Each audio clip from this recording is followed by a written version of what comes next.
Comment sont financés des contrats de ville, les dispositifs et les actions qui en découlent?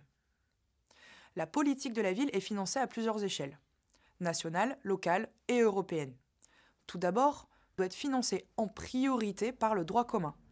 Pour rappel, il s'agit des financements, budgets, dispositifs des ministères de l'État qui concernent toute la population française sans distinction.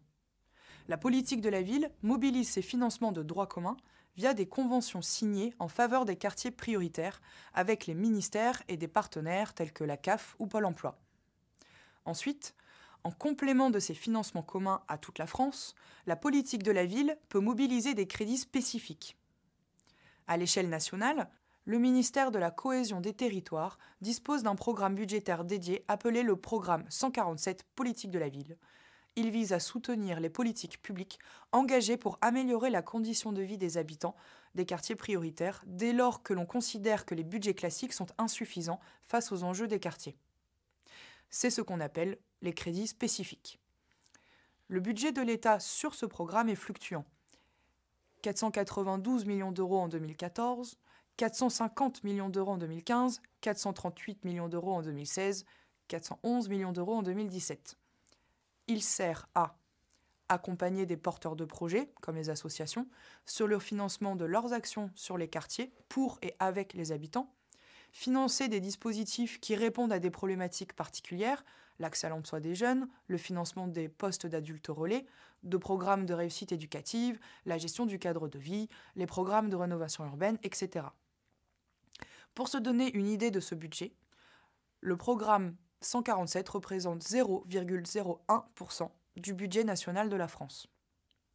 Ensuite, les financements de l'État sont complétés par d'autres partenaires à différentes échelles. À l'échelle locale, les régions et le département cofinancent sur des crédits de droit commun dont ils ont la compétence, exemple santé, l'action sociale ou l'emploi. Enfin, les collectivités territoriales, communes ou agglomérations, cofinancent également les actions déposées dans le cadre du contrat de ville selon leur domaine de compétence.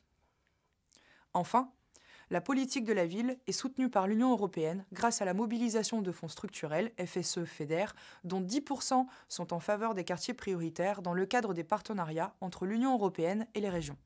Malgré la nouvelle loi et la contractualisation demandée aux différents ministères, la mobilisation du droit commun reste difficile, ce qui vient à l'encontre de l'essence même de la politique de la ville, comme nous l'explique Séverine Garcin. Le droit commun, concrètement, c'est le Graal qu'on a toujours cherché dans la politique de la ville et on continue quand même à le chercher malgré tout.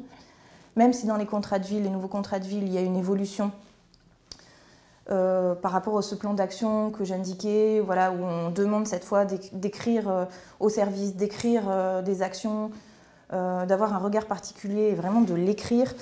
On a demandé aussi aux différents partenaires de chiffrer financièrement quels étaient l'argent, les sommes qui étaient injectées dans le cadre de leur droit commun sur des quartiers politiques de la ville. Aujourd'hui, on se rend compte que la politique de la ville finance sur l'agglomération, par exemple de Toulon-Provence-Méditerranée, à 80% des actions en reconduction depuis 5 à 10 ans.